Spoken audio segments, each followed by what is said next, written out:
ferramentas de acesso que a gente tem utilizado têm sido ferramentas que têm realmente feito efeito, que tenham que estejam surtindo um bom efeito para quem está acompanhando as atividades, para quem está fazendo as avaliações, para quem está acompanhando as disciplinas, porque às vezes é realmente mais complicado por ser uma ferramenta nova, por a gente estar passando por um processo relativamente novo, né? Todos os alunos, os professores, ninguém estava acostumado com esse tipo de ferramenta, mas é muito bom ver que está todo mundo conseguindo se sair bem e o feedback tem sido muito positivo também. As pessoas estão gostando, estão conseguindo ter acesso aos conteúdos, fazer as provas.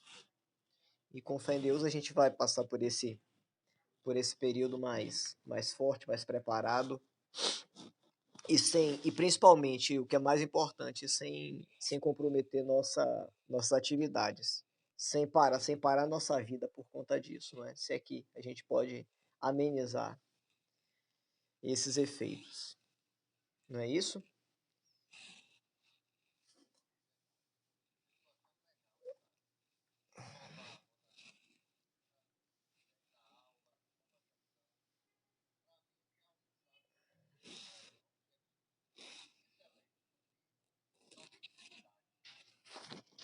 Na verdade, no começo você tem aquela fase realmente de adaptação, mas depois a coisa vai se acomodando e as coisas vão e as coisas vão entrando nos eixos de forma mais tranquila. Meu povo, vamos fazer o seguinte, eu já tinha sinalizado para vocês, a gente vai hoje fechar o nosso conteúdo de prova referente aos últimos pontos pertinentes à nossa abordagem da lei de mediação, e então a gente fecha esse conteúdo e depois dessa abordagem final, eu vou tocar em alguns pontos que são importantes para que vocês dêem uma olhada, para que vocês dêem uma atenção mais especial para a nossa avaliação, certo? Apenas para que vocês deem uma focada em alguns pontos que são mais relevantes, e então a gente vai verificar não só os elementos normativos previstos na lei de mediação, como também aquela parte mais teórica que a gente tratou nas nossas abordagens iniciais. Beleza?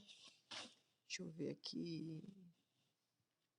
Vinícius quer fazer a prova hoje, também queria muito, Vinícius, mas vai embolar o meio de campo todo. Fiquem em paz. Vocês vão fazer por quarta-feira que tem essa prova, tranquilos. Viu?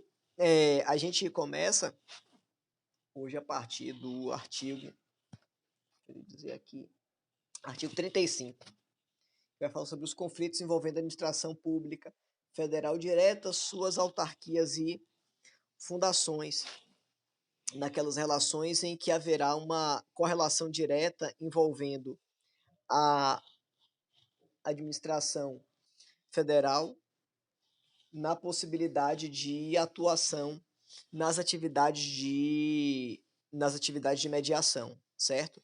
Então a gente percebe que cada vez mais haverá um conjunto de procedimentos que vão estar ligados à nova sistemática processual que condiciona as diversas atividades de acesso à justiça às ferramentas de mediação, reconhecendo que ela é um caminho mais adequado para que se possa resolver os conflitos. E isso é pertinente não somente nas relações que se ligam a relações jurídicas entre os particulares, mas também envolvendo a administração pública, como nós já vimos, certo? Então a gente começa abordando a partir do artigo 35, em que se fala sobre a possibilidade de a administração pública federal direta suas autarquias e fundações realizarem atividades de mediação e haverá um tratamento bem específico, detalhado a partir do artigo 35. Percebam que nós poderíamos discutir preliminarmente por que é que esses tópicos que a gente vai tratar agora não estariam inseridos naquela dinâmica que a gente viu anteriormente, falando sobre autocomposição de conflitos, em que for parte a pessoa jurídica de direito público, já que a administração pública direta também vai ser um ente de direito público e, portanto, poderia ser perfeitamente aplicável essa sua condição. O que ocorre, na verdade, é que existe uma dinâmica por parte da nova processualística, sobretudo em observância às diretrizes do novo Código de Processo Civil, em que se dê uma preponderância grande em relação ao fortalecimento da jurisprudência e quanto ao estímulo dos meios consensuais de solução de conflitos, certo? Isso vai estar previsto tanto na lei de mediação quanto também no nosso novo CPC. Então a gente entende que o novo CPC e a mediação são direcionados de maneira bem contundente a promover um acesso à justiça que venha a se pautar nos elementos atrelados à jurisprudência, ou seja, de forma que a jurisprudência, que as decisões dos tribunais possam estar vinculados como verdadeiras fontes do direito e serem utilizados também nas atividades de mediação, certo? E com base nesse parâmetro, a gente começa a fazer a abordagem a partir do artigo 35, que vai dizer o seguinte: as controvérsias jurídicas que envolvam a administração pública federal direta, suas autarquias e fundações poderão ser objeto de transação por adesão. Transação por adesão. Com fundamento em autorização do advogado-geral da União, com base na jurisprudência pacífica do STF ou dos tribunais superiores, ou parecer do advogado-geral da União aprovado pelo presidente da República. Percebam que a gente vai ter nesse aspecto dois elementos fundamentais que têm que ser observados. O primeiro deles é a ideia da possibilidade de mediações todas as vezes que se tiver por objeto transações por adesão. O que é uma transação por adesão? Já existe uma lógica no nosso novo CPC de que os entes da administração pública são as principais figuras que estão em condição de litígio atualmente nos nossos tribunais. E diante disso a gente identifica que muitas vezes nós temos uma série de demandas que têm natureza igual, ou seja, você tem uma série de demandas repetitivas em relação aos entes da administração pública, e havendo a possibilidade de uma determinação genérica de posicionamentos sobre a viabilidade de mediações, elas devem ser realizadas de maneira que se possa, por fim, a diversos processos que, em massa, tratam sobre os mesmos tipos de demandas. A respeito disso, a gente tem que já é característica inerente da própria jurisprudência que se possa ter como fundamento demandas que versam sobre o mesmo objeto, que têm as mesmas características, e se verificar que os posicionamentos dos tribunais se direcionam em um mesmo sentido, certo? Então, em razão disso, os casos repetitivos previstos ou verificados na relação envolvendo as partes, envolvendo os particulares e a administração pública, podem ser suscitados em sede de mediação em transações por adesão. Em outras palavras, você vai pegar a administração pública federal com autorização do advogado-geral da União, baseando-se na jurisprudência pacífica do STF ou dos tribunais superiores. Quais são os tribunais superiores? TST, TSE, STJ e STM, os tribunais superiores. Então, STF ou tribunais superiores, que já tem uma jurisprudência consolidada, pacífica, ou o parecer do advogado da União aprovado pelo presidente da República para que acordos em massa envolvendo demandas iguais possam ser objetos de transação via mediação. Então você vai ter demandas em que se resolverão uma série de controvérsias em massa, ou seja, de forma coletiva, certo? Então a gente vai ter como alguns pressupostos para que isso aconteça. O primeiro deles é que a controvérsia seja unicamente de direito, ou seja, que se vai discutir a aplicabilidade prática de determinado instituto jurídico, em que a gente não tenha, nesse caso, uma discussão de ordem material, ou seja, a gente não vai discutir mais fundamentação fática, mas apenas discutir matéria jurídica, apenas discutir matéria de direito. E além disso, a gente tem como controvérsia, a gente tem como pressuposto o fato de que o réu deve ser sempre o mesmo, qual seja a União Federal. Por que somente a União Federal e não o Distrito Federal, os estados da federação, os municípios?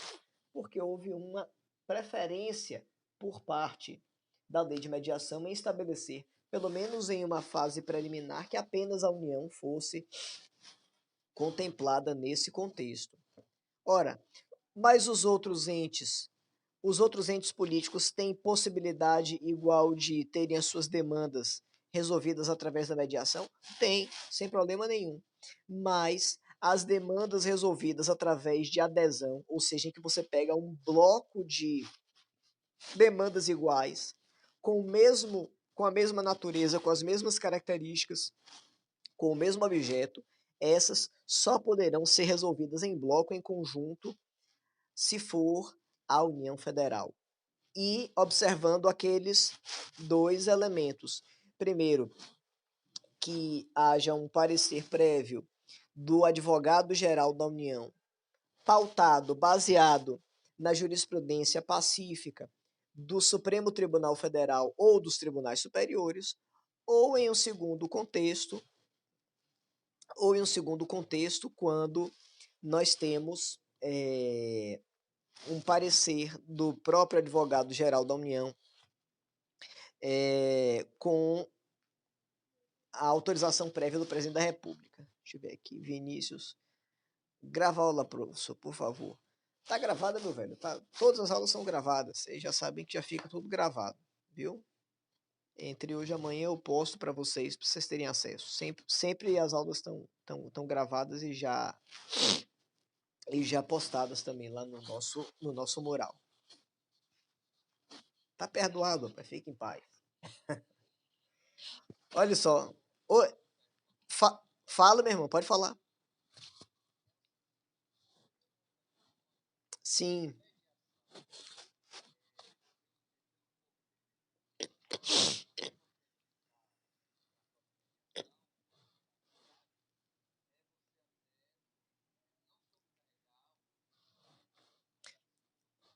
exato.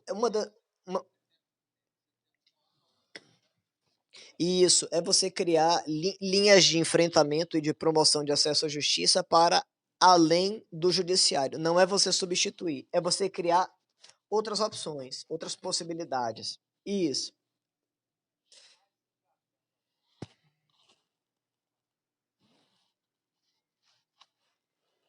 isso.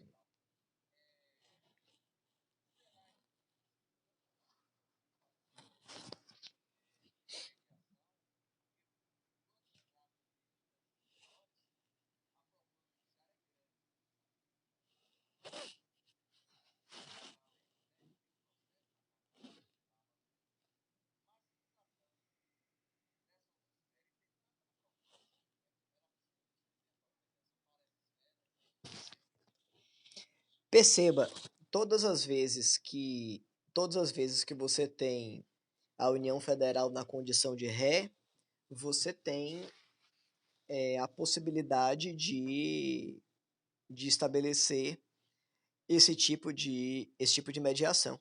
Existe uma demanda muito grande, porque o que vai determinar isso é a questão da competência.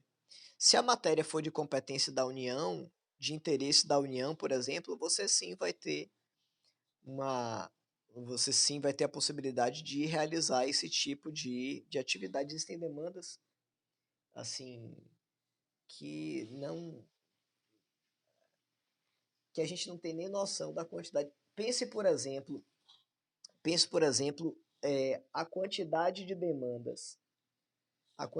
demandas envolvendo, por exemplo, o INSS, questões de ordem previdenciária, gente querendo discutir aposentadoria, antecipação, requisitos, enfim, a quantidade absurda de demandas dessa natureza. Quantas pessoas, por exemplo, querendo buscar. O INSS é uma autarquia federal, então a gente vai ter, nesse caso, muitas demandas em massa que podem justificar, por exemplo, que se tenha uma atividade de mediação para pacificar aquela porrada de demandas que tem a mesma natureza, que tem as mesmas características. Às vezes a gente, às vezes a gente pensa, é uma coisa até natural para nós, pensar que quando a união é ré, nós temos uma situação muito excepcional, porque o nosso contato mais próximo são de demandas envolvendo as prestações de serviços públicos, envolvendo o Estado e muitas vezes também o município, porque é mais próximo de nós. Mas o que vai definir, em verdade, é o tipo de competência. Se a competência for da União, a gente vai ter essa demanda tramitando perante a Justiça Federal, e vamos ter também a possibilidade, se existirem demandas em massa, ou seja, se existirem situações iguais, versando sobre o mesmo tipo de matéria, sim, a possibilidade de se promover uma mediação por adesão, com uma quantidade grande de demandas que tenham natureza igual. Beleza? Nada, nada, querido. É que muitas vezes a gente não se apercebe que existem demandas muito próximas da nossa realidade que colocam realmente a União Federal na condição de ré. A gente vai ter os parágrafos 1º ao 6º do artigo 35, discutindo especificamente os elementos concretos atrelados a essa aplicação das possibilidades de se submeter às demandas por adesão na sua aplicação em relação à administração pública federal. Então, a gente vai ter quais são os pressupostos, os elementos que são fundamentais. Parágrafo 1º. Os requisitos e as condições da transação por adesão serão definidos em resolução administrativa própria, certo? Então, essa resolução administrativa própria vai decorrer de uma manifestação que vai ser vinculada a ato do advogado-geral da União, no primeiro caso, ou do próprio presidente da República, no sentido de estabelecer algum tipo de decreto para definir quais serão esses parâmetros, certo? Mesmo porque a gente entende que a atividade de mediação em sede da administração pública, de uma forma geral, ela vai observar critérios, ela vai observar elementos de mérito administrativo, de oportunidade de conveniência. Por quê? Porque não é algo impositivo, obrigatório, que se realize uma atividade de mediação. Ou seja, já que é optativo, quem vai definir os parâmetros que serão necessariamente observados vai ser a própria administração pública. Parágrafo 2º. Ao fazer o pedido de adesão, o interessado deverá juntar prova de atendimento aos requisitos e às condições estabelecidas na resolução administrativa. A gente viu como alguns dos requisitos, por exemplo, que essa demanda ela tem que versar exclusivamente sobre questões de direito. Então, a parte que tem interesse, ela pode, ou o conjunto de pessoas que têm interesse, elas têm que apresentar a prova de que aquela discussão, de que a natureza daquela demanda é estritamente jurídica, ou seja, de que não se vai discutir questões fáticas, questões materiais específicas para cada uma daquelas figuras. Então, o ônus de apresentar as justificativas acerca de quais são os elementos que realmente estão atrelados à demanda é da própria parte, certo? Então, o interessado é que deve juntar as provas, os elementos probatórios que vão reconhecer que os requisitos e condições estão sendo observados. Eu citei um deles, que inclusive está estabelecido na legislação, que é a discussão apenas de matéria de direito, mas cada resolução administrativa pode trazer elementos próprios específicos, certo? Parágrafo 3º. A resolução administrativa terá efeitos gerais e será aplicada aos casos idênticos, tempestivamente habilitados mediante pedido de adesão, ainda que solucione apenas parte da controvérsia. Então a gente tem o seguinte: a resolução administrativa que estabelece os parâmetros para que nós tenhamos a resolução através da mediação por adesão vai ter efeitos gerais, ou seja, se aplica a todo mundo, especialmente aos casos idênticos, ou seja, aqueles casos que detêm as mesmas características, a mesma natureza, os mesmos fundamentos, no sentido de se resolver a maior quantidade possível de conflitos, para que em massa nós tenhamos a resolução daquelas situações. Percebam que existe uma preocupação muito grande e nesse caso foi dito de forma bem específica e é verdade uma das grandes preocupações das ferramentas extrajudiciais de soluções de conflitos é exatamente a de se desafogar o judiciário, mas, sobretudo, é necessário que esses casos que sejam idênticos sejam previamente habilitados através de um pedido de adesão, para que se possa verificar se esses casos, se essas situações são estritamente idênticas, se não existem questões de naturezas distintas, certo? Se forem questões idênticas, sem problema algum. E notem que repetindo, algo que nós já vimos, repetindo algo que nós já vimos na parte inicial das nossas abordagens sobre a mediação, não é necessário que se discuta ou que se aborde todos os elementos pertinentes à resolução do conflito. Então, eu posso ter, por exemplo, uma demanda de mediação que seja resolvida apenas em parte, sem problema. Se você resolve isso, você presta um auxílio muito significativo na medida em que você já reduz a quantidade de matéria de cognição para ser eventualmente discutida via poder judiciário. Beleza?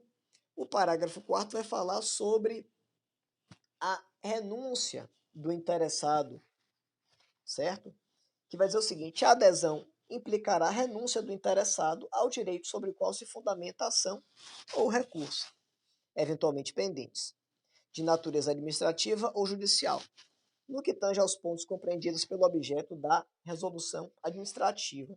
Então a gente vê que o parágrafo 4º vai trazer uma regra super importante, ao dizer que a adesão implicará a renúncia do interessado ao direito sobre o qual se fundamenta a ação ou recurso,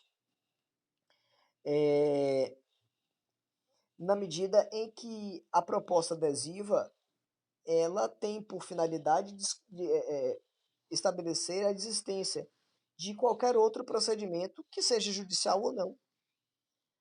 Então, nós temos a possibilidade, nesse aspecto, de buscar a resolução do conflito, não afetando, não afetando os aspectos de resolução através das ferramentas, através dos mecanismos de resolução de conflitos, mas evitando que você tenha demandas sendo rediscutidas com o mesmo objeto de pedir, com a mesma causa de pedir, com o mesmo pedido, fundamentado sobre o mesmo objeto em outras esferas.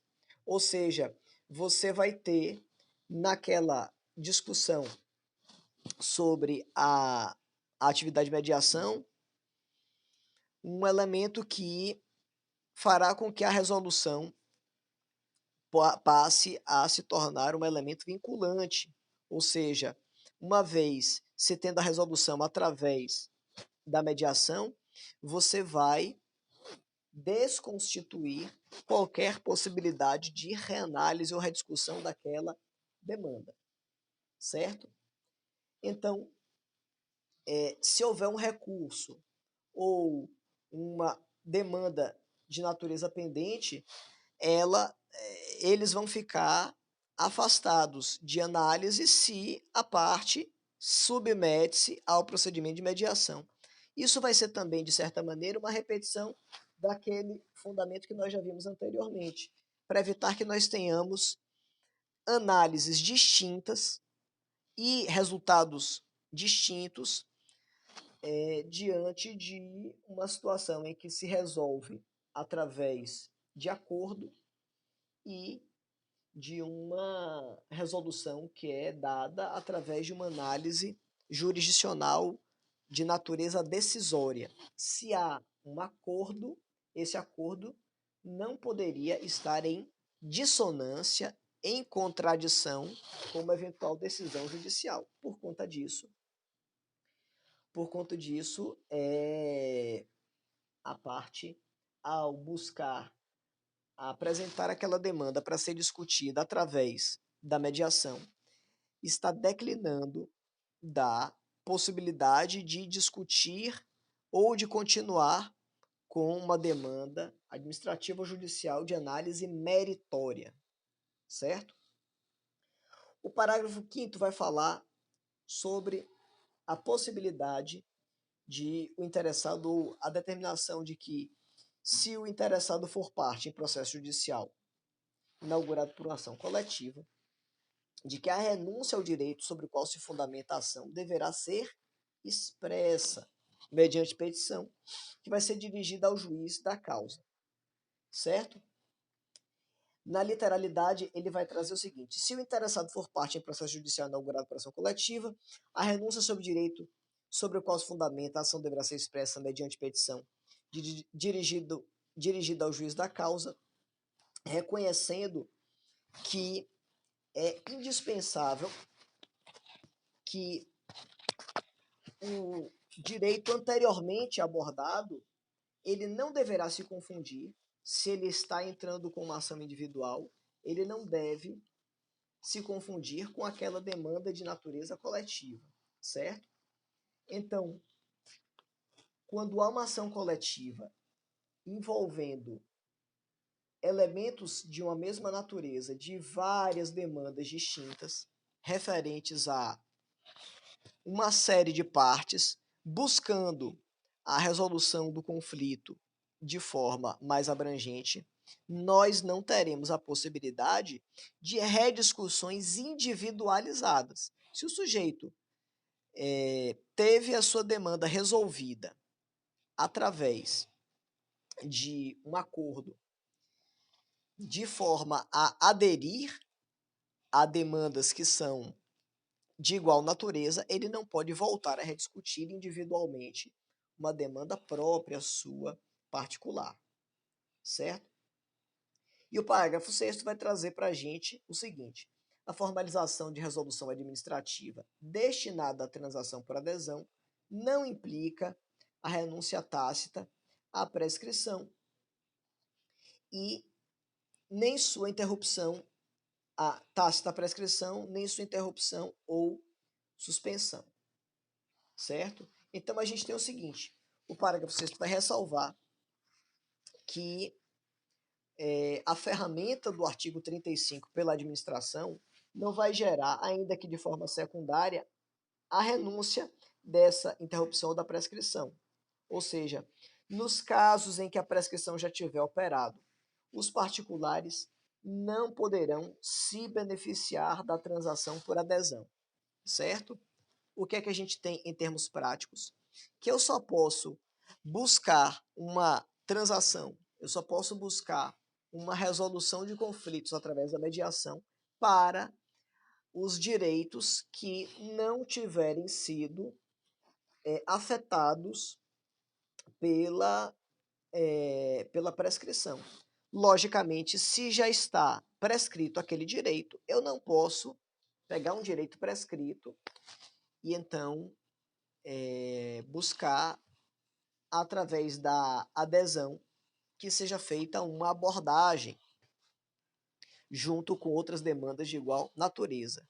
Se há prescrição já consolidada, ou seja, se já se operou o efeito prescricional, eu não vou ter a possibilidade de apresentar aquela demanda a ser analisada, a ser discutida em sede da atividade de mediação. Seguindo, o artigo 36. No caso de conflitos que envolvam controvérsia jurídica entre órgãos ou entidades de direito público que integram a administração pública federal, a Advocacia Geral da União deverá realizar composição extrajudicial do conflito, observados os procedimentos previstos no ato do Advogado Geral da União. Ou seja, se a controvérsia for de natureza interna, caberá à própria AGU estabelecer a composição extrajudicial para que aquela controvérsia envolvendo a própria administração seja resolvida. Na hipótese do parágrafo 1º, na hipótese do caput, se não houver acordo quanto à controvérsia jurídica, caberá ao advogado-geral da União dirimi-la com fundamento na legislação afeta, ou seja, ele atuará diretamente na condição de mediador. Parágrafo 2º.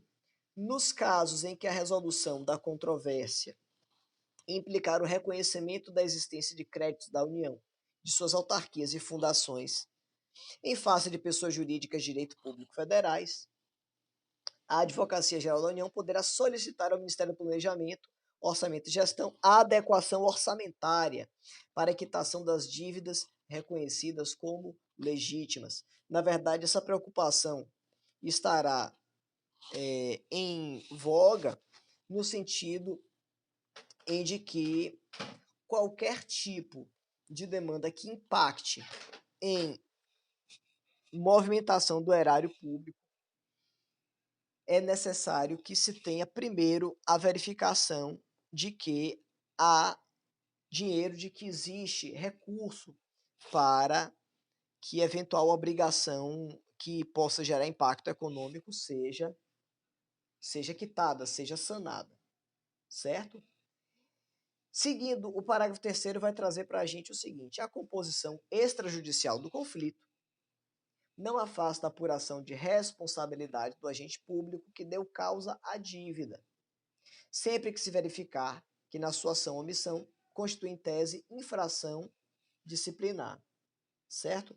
Então, o parágrafo 3º vai ressalvar essas hipóteses anteriores no sentido de procurar investigar a natureza da infração administrativa do agente público que causou aquele impacto de ordem econômica. A gente deve se recordar que no que tange a responsabilidade do Estado, sobretudo nos atos praticados pelos seus agentes, nós vamos ter, além de uma responsabilidade objetiva verificada, a possibilidade também de que o agente público possa responder administrativamente em uma ação, possa responder administrativamente e, eventualmente, através de uma ação regressiva, certo? Nessa ação regressiva, o que se vai buscar é estabelecer uma recomposição do que houve em termos de impacto financeiro, em termos de impacto econômico, em relação aos cofres públicos, e que esse agente público, ao ser responsabilizado, e aí se vai analisar dolo ou culpa, e portanto uma responsabilidade subjetiva, ele poderá, sendo responsabilizado, ter que restituir aquilo que foi verificado, aquilo que foi evidenciado em termos de impacto econômico, certo? E o parágrafo 4º vai trazer para a gente: nas hipóteses em que a matéria do objeto do litígio esteja sendo discutida em ação de improbidade administrativa, ou sobre ela haja decisão do Tribunal de Contas da União, a conciliação de que trata o caput dependerá da anuência expressa do juiz da causa ou ministro relator. Percebam que a gente está falando aqui de uma análise de responsabilidade subjetiva pelo agente que eventualmente causou prejuízo ao erário, mas a gente vai ter, de forma correlata, uma ação de improbidade administrativa.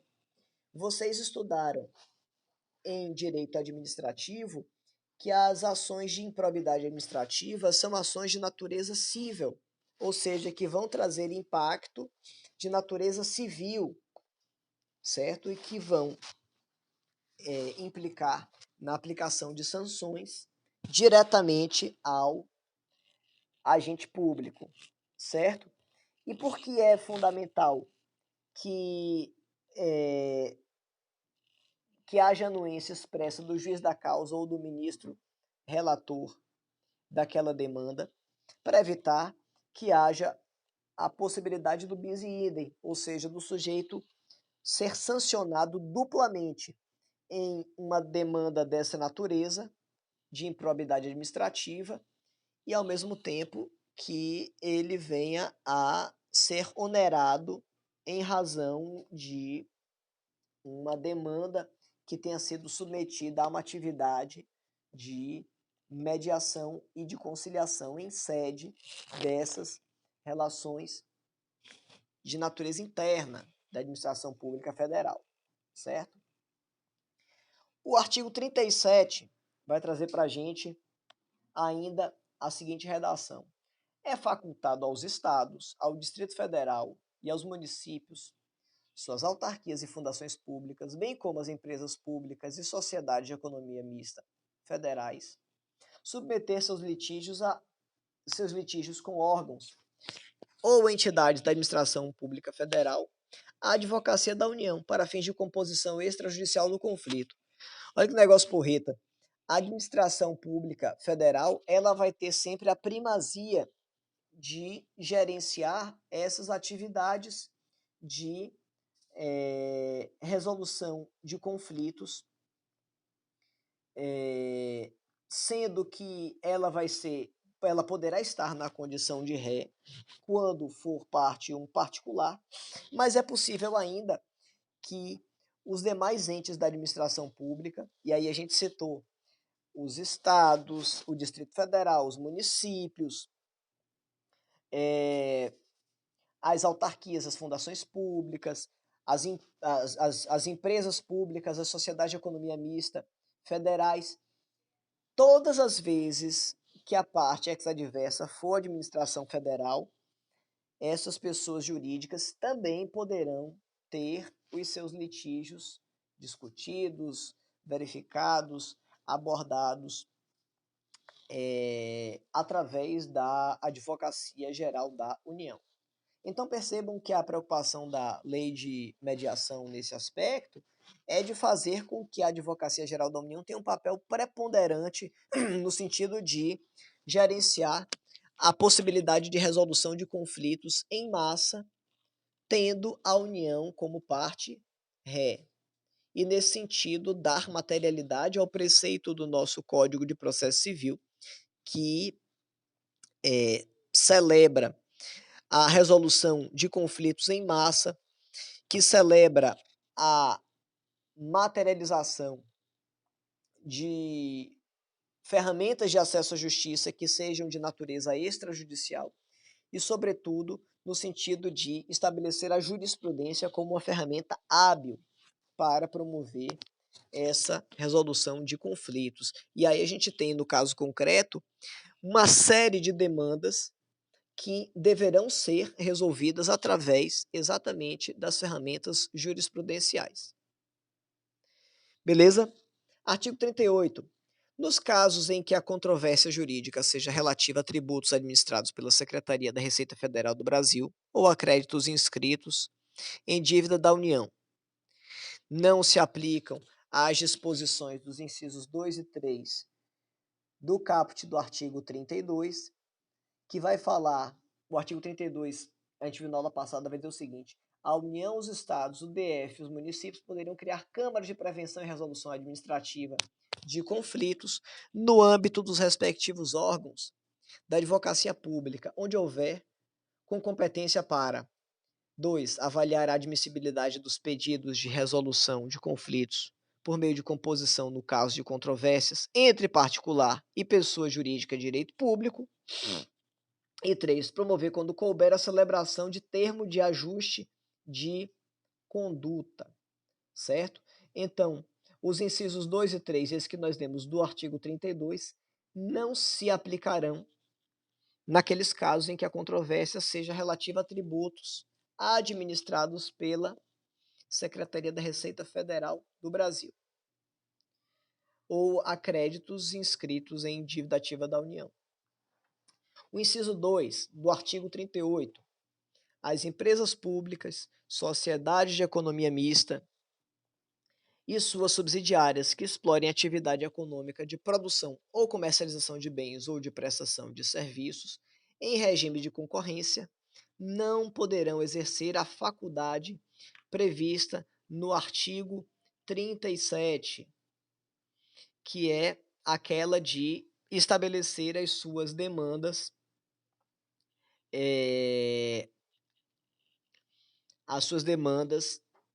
a análise por parte da Advocacia Geral da União para fins de composição extrajudicial de conflitos, certo?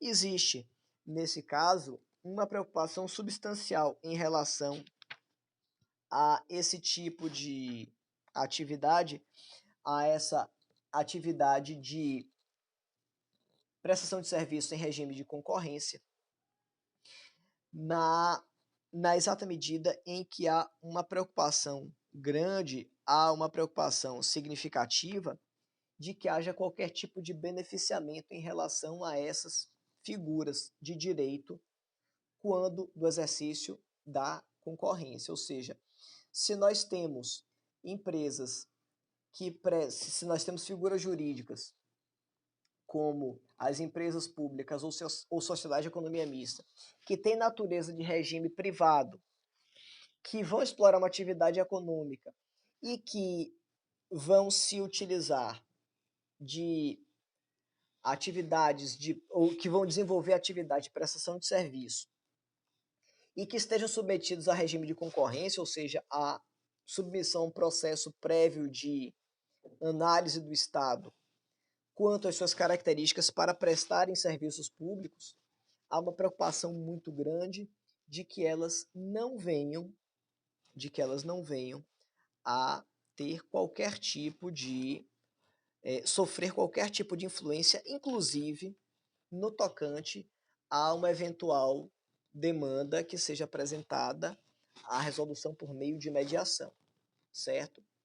Quando a gente está falando sobre atividades de natureza econômica, a gente está versando sobre demandas que muitas vezes podem trazer impacto de natureza coletiva e que se referem a elementos que não são transacionáveis juridicamente, já que existe um interesse público nítido e, portanto, se colocaria em risco que essas figuras jurídicas pudessem celebrar acordos através de mediação que pudessem causar impacto coletivo de natureza prejudicial.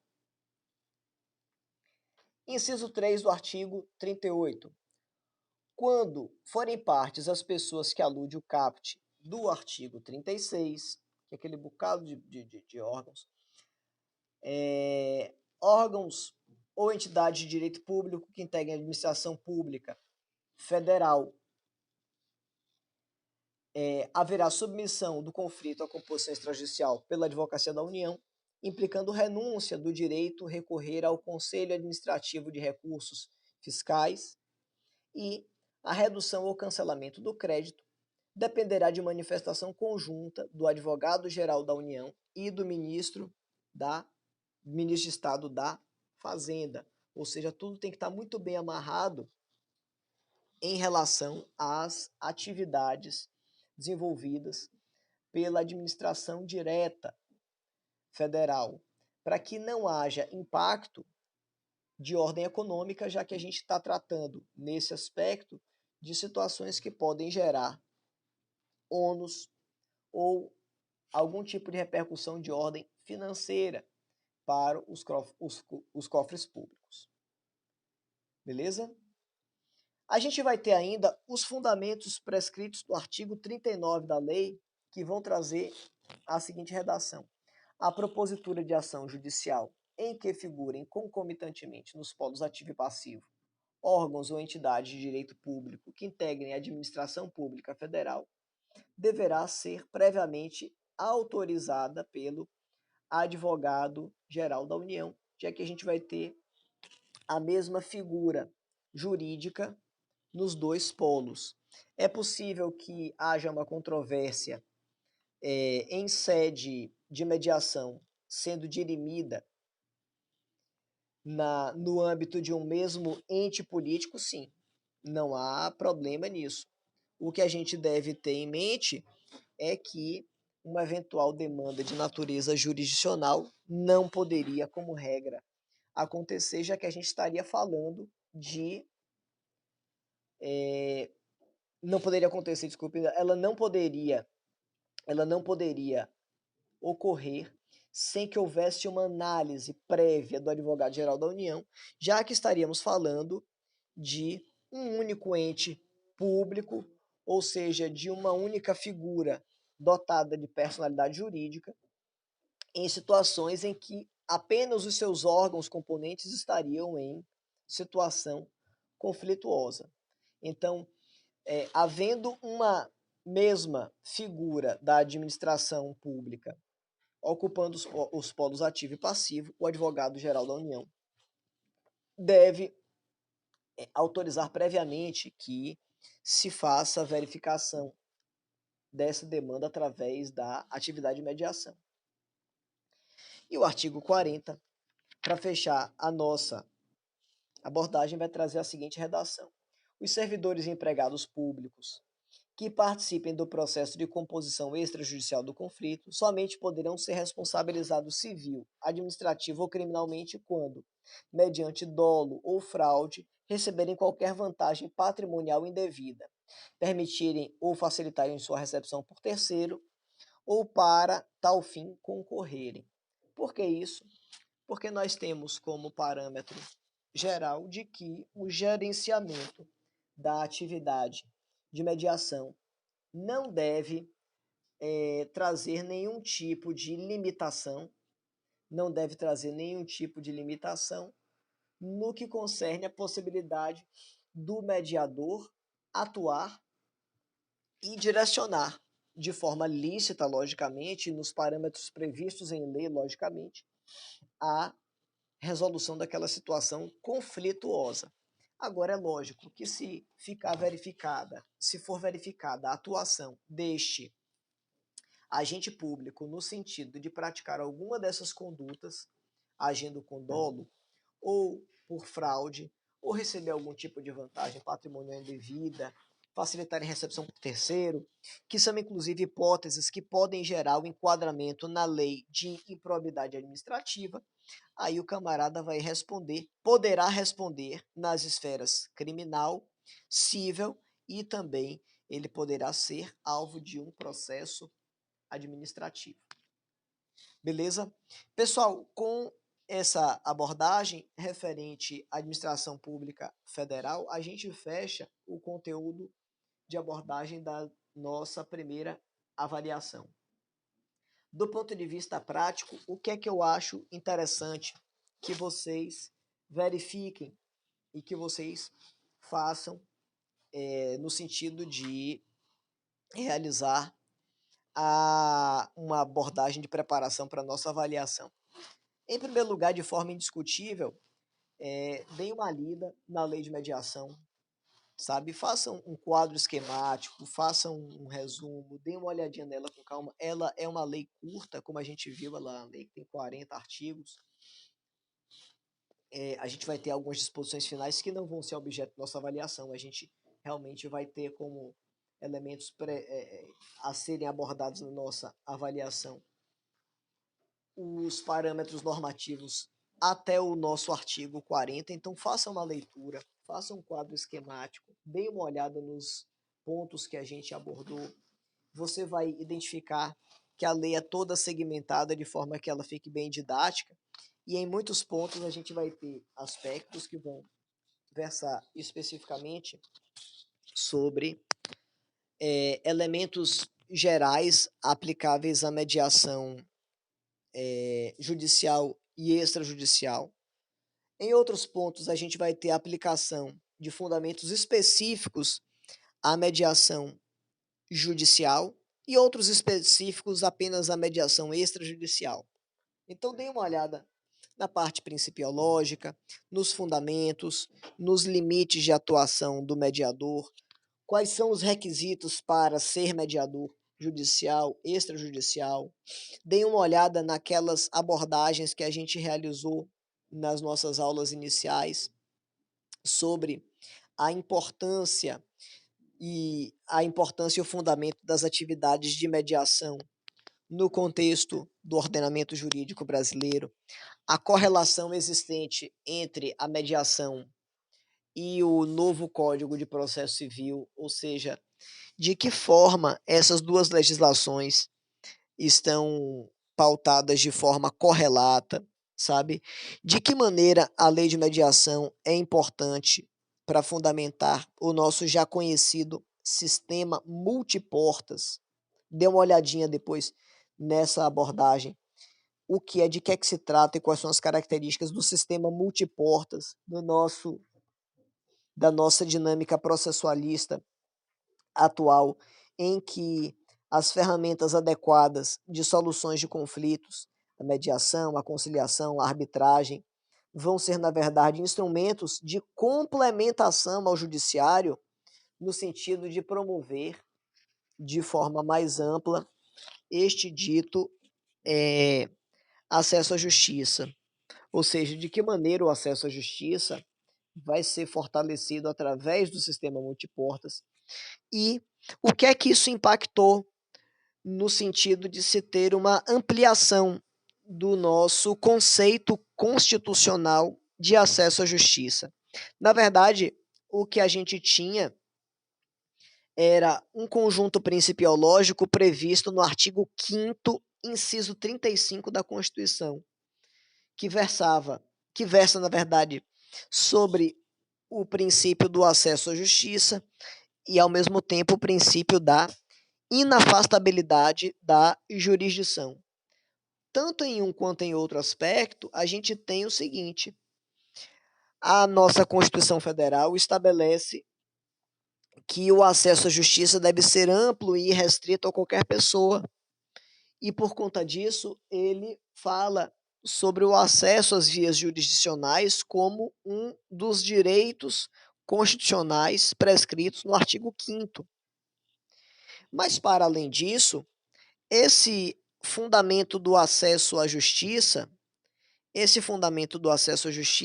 ele ganha uma nova roupagem, com a instituição do Código de Processo Civil, do novo Código de Processo Civil de 2015, em que o acesso à justiça ele se baseia de forma preponderante nessa nova lógica do sistema multiportas.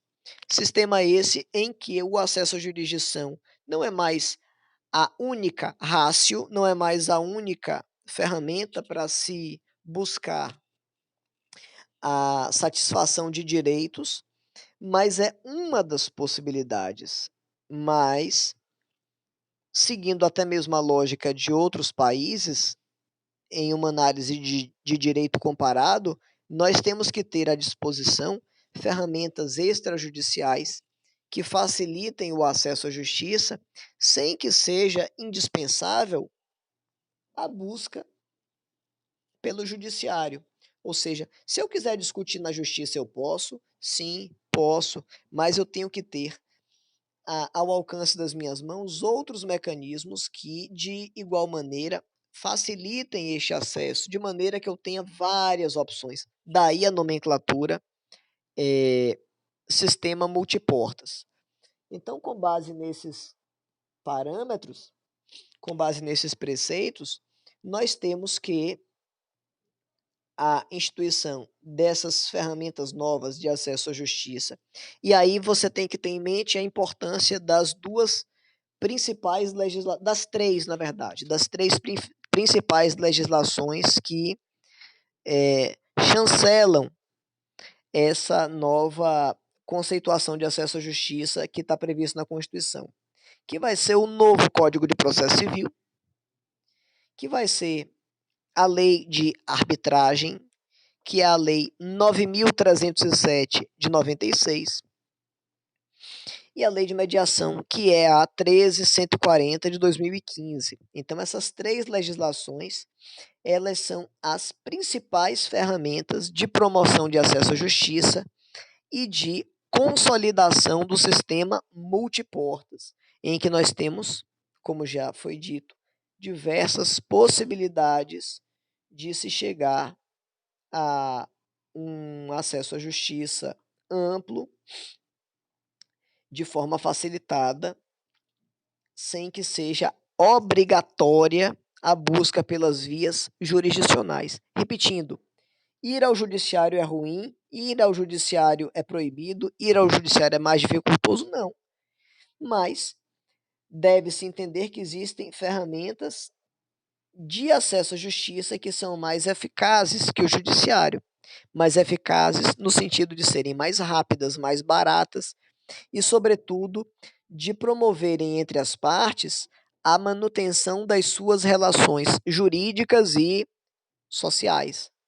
Porque muitas vezes a gente verifica que em uma demanda judicial, o magistrado, ao decidir sobre uma questão, ele até pacifica o conflito do ponto de vista formal, mas em termos práticos, nós vamos ter partes que estarão com as suas relações jurídicas e sociais comprometidas. A pessoa dificilmente vai voltar a ter uma relação social ou travar uma relação jurídica com alguém que demandou contra si em juízo. Por outro lado, se nós temos um acordo que venha a ser proposto, em que as próprias partes contribuíram, colaboraram para que nele se chegasse, nós temos uma possibilidade muito maior, muito mais significativa de, de se restabelecer uma relação jurídica e social e, portanto, de se estabelecer uma pacificação mais plena. Além disso, para a gente fechar, reconhecer que um dos problemas mais significativos do acesso à justiça é estabelecer um acesso de natureza material à justiça e não apenas um acesso de natureza formal. Percebam, do ponto de vista formal, nós temos que o acesso à justiça ele é garantido a todos, porque assim a Constituição preceitua. Então, a nossa Constituição Federal, ela preceitua que é viável que todos acessem a justiça, todos têm direito a buscar as vias jurisdicionais para acessar o judiciário. Mas vem cá, essa igualdade estritamente formal, ela resolve? Não. Deve-se observar os fundamentos de ordem material. Isso já foi discutido em uma série de circunstâncias, inclusive por Mauro Capelletti, na sua obra Acesso à Justiça, em que ele define que uma das principais dificuldades de acesso à justiça é o problema do acesso a ferramentas materiais que viabilizem esse acesso ao judiciário ou às demais ferramentas. Percebam, quando nós temos problemas sociais muito agudos, o acesso à justiça fica em último plano. Quem não tem comida em casa para se alimentar não vai demandar no judiciário. Quem não tem minimamente acesso ao saneamento básico, à educação formal, a uma série de outros elementos que são preliminares, não vai demandar em juízo, não vai buscar a formalização de direitos pelas múltiplas vias colocadas pelo sistema multiportas. Então, a ideia central é de que o acesso à justiça muitas vezes é dificultoso porque existem uma série de acessos preliminares que diversas vezes são negados ao povo, de uma forma geral. E essas negativas fazem com que aquela garantia estritamente formal de acesso à justiça acabe ficando pelo meio do caminho, porque não existe viabilidade material desse acesso à justiça se consolidar, desse acesso à justiça se estabelecer de maneira plena. Beleza? Pessoal, basicamente é isso. O que é que eu oriento então para vocês darem uma olhadinha e se organizarem para a avaliação de vocês? Faça uma releitura da lei de mediação nesses pontos que a gente viu até o artigo 40. É uma lei tranquila, uma lei curta. Peguem aqueles pontos que a gente já abordou em sala de aula, já discutiu nas nossas aulas presenciais e aqui também. E deem uma olhada naquelas anotações, naqueles registros, sobre essa parte mais teórica, sobre a relação entre mediação, conciliação, arbitragem, sobre o sistema multiportas, de que forma ele foi implementado no nosso ordenamento brasileiro. E eu acho que com essas ferramentas, com esses instrumentos, vocês estão bem acompanhados para fazer a avaliação de vocês. Já na semana que vem. Vocês vão ter prova de André daqui a pouquinho? Ou já fizeram? Então, pronto, pessoal. Então, a gente fecha a nossa atividade. Peguem essas dicas, essas orientações, vocês já vão estar bem escolados com as outras atividades, viu? E na quarta-feira que vem a gente se encontra nesse bate-canal. Passar só as orientações gerais, mas que vocês já sabem de uma forma geral. Eu pretendo iniciar formalmente a nossa avaliação às 19 horas, até para vocês terem um pouquinho mais de tempo para se organizarem, enfim. E vocês já vão ter tido essas experiências preliminares dessa semana. E vai seguir sempre essa mesma linha que a gente já tem abordado. Beleza, pessoal? Alguém tem alguma dúvida? Quer tratar sobre algum ponto, discutir alguma coisa? Ou o povo tá abafado demais para a prova de André para ter alguma dúvida por enquanto?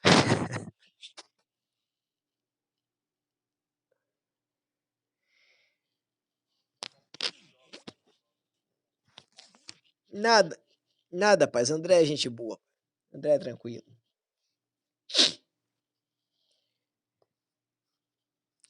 Então, fala. 9.307 de 96. Mas ela não vai ser objeto de abordagem específica para nossa primeira avaliação. A gente vai discutir ela para nossa segunda avaliação. Eu quero que vocês tenham noções gerais sobre o que é arbitragem, do que é que se trata, mas você não precisa estudar de forma minuciosa a lei de arbitragem não. Só aquela parte inicial, o que é arbitragem, eu coloquei aquele artigo tratando sobre a diferença entre os institutos da mediação, da conciliação e da arbitragem, do Tribunal de Justiça do Distrito Federal, dê uma olhadinha nele também, que é bacana. Basicamente é isso. Beleza? Então pronto, meu povo. Um abraço para vocês, fiquem com Deus, se cuidem, estudem, sucesso na prova de André e quarta que vem a gente tá junto. Tudo de bom, gente.